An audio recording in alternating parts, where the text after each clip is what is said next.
Sebelum membahas secara lebih detail bagaimana cara kita untuk melakukan audit atas piutang, ada baiknya kita sejenak kembali untuk mengingat rangkaian metodologi yang perlu kita lakukan untuk merancang audit atas saldo. Sebelum masuk pada pembahasan mengenai metodologi untuk audit piutang, kita coba ingat kembali bahwa tujuan audit untuk saldo termasuk piutang itu ada 8. Pertama, detail tie-in atau keterhubungan. Kedua, soal keberadaan. Ketiga, kelengkapan. 4, akurasi. Yang 5, klasifikasi. Yang ke-6, cut off. Ke-7, net realizable value. Dan yang 8 adalah hak. Terkait piutang, untuk tujuan detail tie-in, auditor harus memastikan bahwa piutang usaha dalam neraca saldo sesuai dengan jumlah file induk terkait dan totalnya ditambahkan dengan benar dan sesuai dengan buku besar. Untuk keberadaan, auditor harus memastikan bahwa piutang yang tercatat memang ada, tidak fiktif. Untuk tujuan kelengkapan, piutang yang ada harus disertakan, artinya dicatat. Jangan sampai ada yang ketinggalan di luar catatan. Untuk akurasi, auditor harus mengupayakan bahwa piutang yang tercatat itu akurat, tidak ada salah hitung dan sebagainya. Kemudian untuk klasifikasi, auditor harus memastikan bahwa piutang usaha itu diklasifikasikan dengan benar. Selanjutnya untuk cut off, auditor harus memastikan bahwa pisah batas untuk piutang itu sudah benar. Yang ketujuh, terkait dengan net realizable value, auditor harus mengusahakan atau memastikan bahwa piutang usaha dinyatakan sebesar nilai yang memang dapat direalisasi. Kemudian yang terakhir, terkait hak, auditor harus memastikan bahwa klien itu memiliki hak atas piutang tersebut.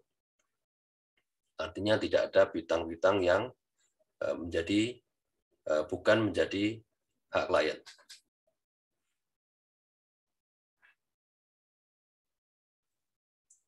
Nah, terkait dengan metodologi, sebenarnya itu tidak lepas dari fase audit yang dulu pernah saya jelaskan.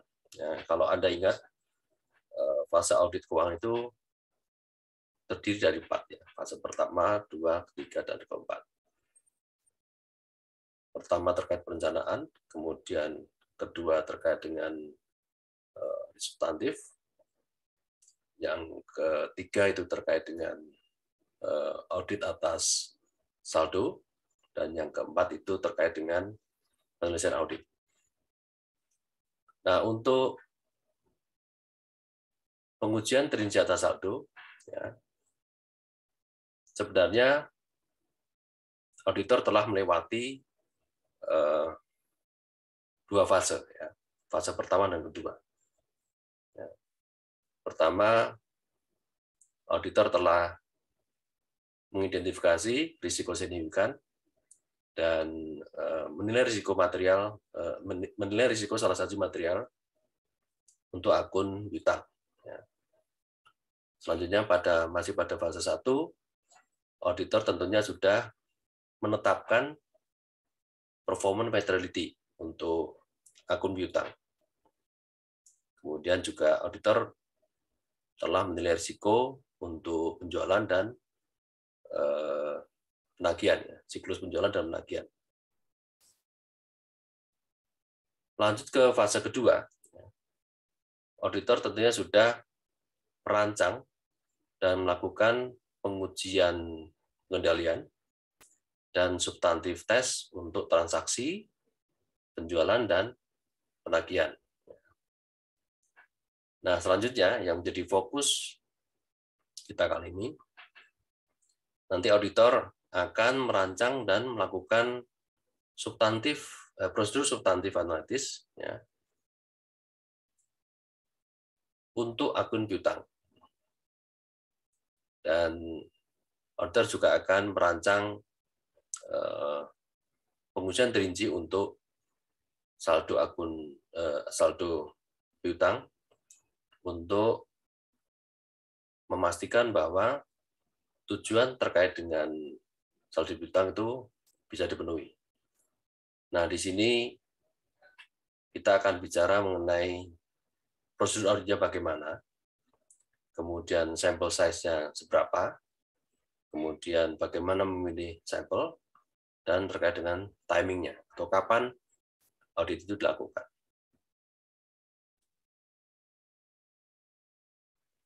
Nah, dalam video ini saya akan fokus untuk menjelaskan apa yang telah dilakukan auditor terkait dengan pengujian piutang pada fase 1 dan 2.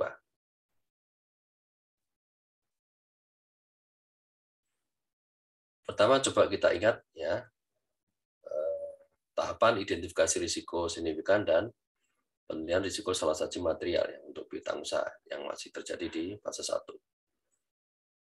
Nah, tahapan ini dilakukan pada saat pemahaman industri atau bisnis dan industri klien ya, yang dilakukan untuk menilai risiko bisnis yang signifikan.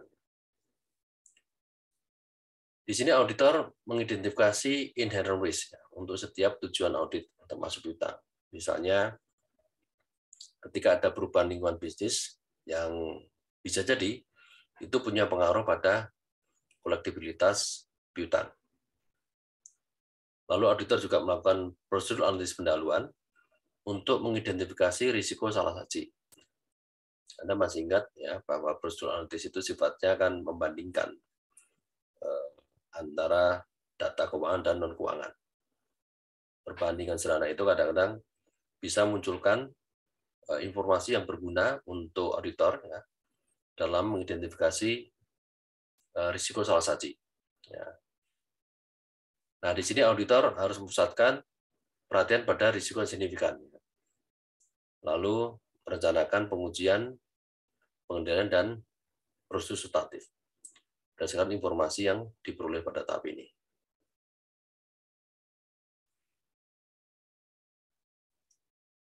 Nah, pada fase 1 juga auditor ya setelah melakukan identifikasi risiko salah saji menetapkan performance materiality. Anda masih ingat ya bahwa performance materiality itu adalah tidak beda dengan kita mengalokasikan plan materiality pada tingkat akun. Plan materiality itu adalah materialitas yang telah kita tetapkan tapi untuk level laporan keuangan. Nah, di sini yang salah satu akun yang dapat alokasi adalah piutang. Nah, di sini auditor pertama-tama harus memutuskan ya pertimbangan awal tentang materialitas ya untuk keseluruhan laporan keuangan. Ya, kemudian mengalokasikan jumlah pertimbangan awal untuk setiap akun neraca, termasuk piutang tadi yang saya ceritakan. Dan alokasi ini disebut performance materiality.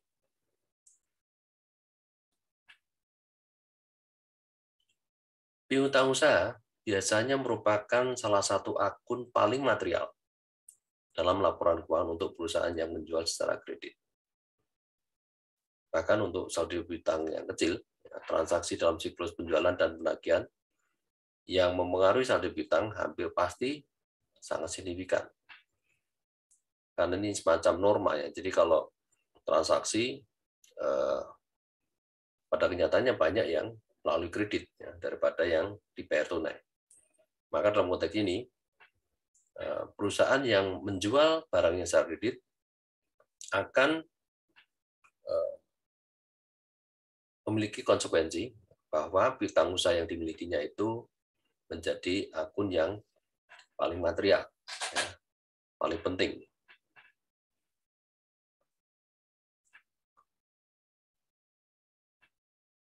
Setelah melakukan performance materiality, auditor menilai risiko pengendalian untuk penjualan dan penagihan. Ini masih pada fase 1. pengendalian internal atas penjualan dan penerimaan kas secara serta piutang yang terkait paling tidak cukup efektif untuk sebagian besar perusahaan, karena manajemen berkepentingan dengan penyimpanan catatan yang akurat untuk memelihara hubungan baik dengan pelanggan. Nah, di sini auditor secara khusus harus memperhatikan 3 aspek pengendalian internal ya, terkait dengan penilaian risiko pengendalian penjualan dan penagihan. Pertama, pengendalian yang mencegah atau mendeteksi penggelapan. Kemudian pengendalian atas cut-off atau pisah batas. Yang ketiga, pengendalian terkait dengan penyisian piutang tak tertagih. Jadi intinya ketika kita bicara atau ketika auditor fokus pada audit piutang, maka 3 aspek pengendalian ini yang menjadi hal yang layak mendapatkan perhatian lebih. Lalu pada fase ini juga auditor harus menghubungkan risiko pengendalian untuk tujuan audit terkait transaksi dengan tujuan audit terkait saldo dalam memutuskan risiko deteksi yang direncanakan dan bukti yang direncanakan untuk pengujian saldo. Nah, di sini sebenarnya kita bicara mengenai model risiko audit ya. Jadi penilaian risiko ini nanti pada akhirnya akan punya kaitan dengan seberapa banyak bukti yang harus dikumpulkan. Yang sama artinya juga merencanakan seberapa besar risiko audit risiko deteksi yang direncanakan. Nah, kalau kita lihat di sini nampak ya bahwa terdapat hubungan antara tujuan audit terkait transaksi ya, untuk siklus penjualan dan penagihan dengan tujuan audit terkait dengan saldo untuk piutang pertama. Nah, tabel ini sedikit beri gambaran ya bahwa kita tidak bisa mengaudit piutang dan penjualan secara terpisah. Kalau kita mengaudit penjualan, ya pasti ujungnya ya, pada saldo piutang tadi, apalagi kalau terkait dengan penjualan kredit. Nah, tabel ini mandu auditor untuk menghubungkan pengujian untuk transaksi dan saldo. Sebagai contoh di sini, kelas transaksi yang terlibat itu ada sales dan ada cash receipt atau penerimaan cash. Lalu itu akan punya hubungan dengan saldo yang terkait dengan piutang. Dan Anda perhatikan ya, bahwa transaksi itu memiliki 6 tujuan audit untuk termasuk transaksi. Pertama, occurrence, kemudian completeness, accuracy, posting dan summarization, kemudian classification dan timing. Itu sama, baik untuk sales maupun cash receipt. Nah, ini punya hubungan dengan tujuan audit untuk saldo piutang. Coba Anda perhatikan ya, sebagai contoh ya, di baris pertama itu untuk occurrence, untuk keterjadian ya, tujuan keterjadian untuk sales, itu punya hubungan dengan tujuan audit existence di saldo piutang. Artinya apa? Ketika kita menguji keterjadian penjualan, maka secara tidak langsung kita juga menyinggung pengujian untuk tujuan keberadaan. Atau dengan kata lain bahwa kalau kita memastikan bahwa sales-nya itu terjadi, maka piutangnya pasti ada. Harusnya ada gitu. Kira-kira gitu menjelaskannya. Contoh lain di bawahnya. Ketika kita mau memastikan mengenai kelengkapan penjualan, itu secara tidak langsung kita juga sedang menguji kelengkapan piutang.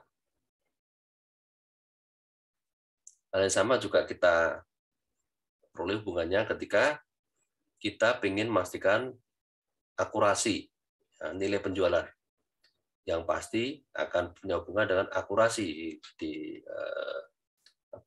saldo piutangnya. Demikian juga yang lain. Nah, khusus untuk posting dan summarization ini untuk sales ini katanya nanti dengan detail tie-in. Detail tie-in itu berkaitan dengan bahwa catatan dan pembukuan itu saling nyambung. Kayak gitu. Lanjut untuk klasifikasi ya. Klasifikasi terkait sales itu juga punya kaitan dengan klasifikasi di piutang. Nah, soal timing itu saat pencatatan penjualan itu nanti kaitannya dengan cut off untuk tujuan audit terkait dengan piutang. Artinya kalau bicara timing itu sebenarnya kita ingin memastikan apakah penjualan tahun berjalan memang dicatat pada tahun berjalan. Misalnya kalau terjadi 2020 memang dicatat untuk 2020, ya, bukan tahun berikutnya. Nah, ini berkaitan dengan cut off. Cut off itu pisah batas. Artinya piutang nanti juga harus memastikan bahwa itu terdiri dari penjualan yang memang terjadi pada tahun berjalan, bukan tahun yang lain. Kira-kira begitu. Ya. Nah, sama Anda bisa pastikan di sini ya keterhubungan untuk penerimaan kas ya, mulai dari current sampai timing ya. Di sini ada tanda silang yang menggambarkan hubungan tujuan audit untuk kelas transaksi dengan saldo. Nah, ini sedikit banyak membantu kita untuk bisa merencanakan audit dengan baik. Karena kita tidak perlu menguji satu persatu ya. Artinya kita bisa ketika kita menguji penjualan, maka secara bersamaan kita sebenarnya sedang menguji saldo. Jadi pengujian itu bisa dilakukan dengan secara simultan. Nah, tabel ini membantu untuk kita merencanakan audit seperti itu.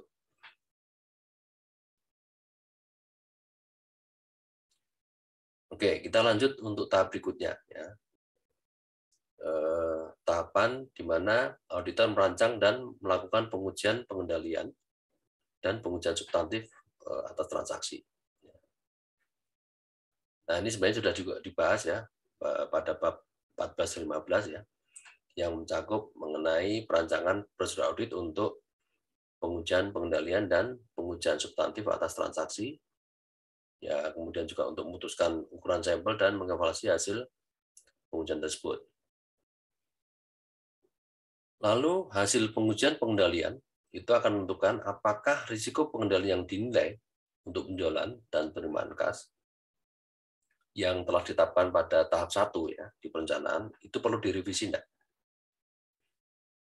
Kenapa perlu melakukan ini? Kenapa perlu melakukan revisi? Kalaupun ada perbedaan dengan tingkat risiko pengendalian yang dinilai, itu tidak lain karena terkait dengan nanti seberapa banyak bukti yang mau diambil. Apakah mau ditambah atau dikurangi atau tetap. Kembali Pak, prinsipnya bahwa semua metode yang kita gunakan di sini pada akhirnya akan berkaitan dengan bukti. Seberapa banyak bukti. Ya. Kalau memang hasil penilaian pengendalian itu berbeda dengan perkiraan risiko yang risiko pengendalian yang direncanakan ya, pada tahap 1, maka auditor harus menambah ya, atau mengurang, tergantung risikonya menjadi tinggi atau rendah. Lalu yang terakhir, auditor menggunakan hasil pengujian substantif atas transaksi untuk menentukan sejauh mana risiko deteksi yang direncanakan itu terpenuhi ya, untuk setiap tujuan audit terkait dengan saldo piutang. Ini juga pakai prinsip yang sama bahwa hasil pengujian substantif ini juga punya pengaruh nanti apakah risiko deteksi yang direncanakan itu terpenuhi atau tidak, apakah naik atau turun kembali lagi, ini efeknya nanti ke seberapa banyak bukti yang mau dikumpulkan. Demikian penjelasan saya sebagai refresh ya, untuk membahas tahapan metodologi audit yang terjadi pada tahap 1 dan tahap 2. Nah, selanjutnya kita akan membahas ya, 2 hal yang berkaitan dengan apa yang perlu kita lakukan untuk pengujian perinci atas saldo yang terjadi pada tahap ketiga.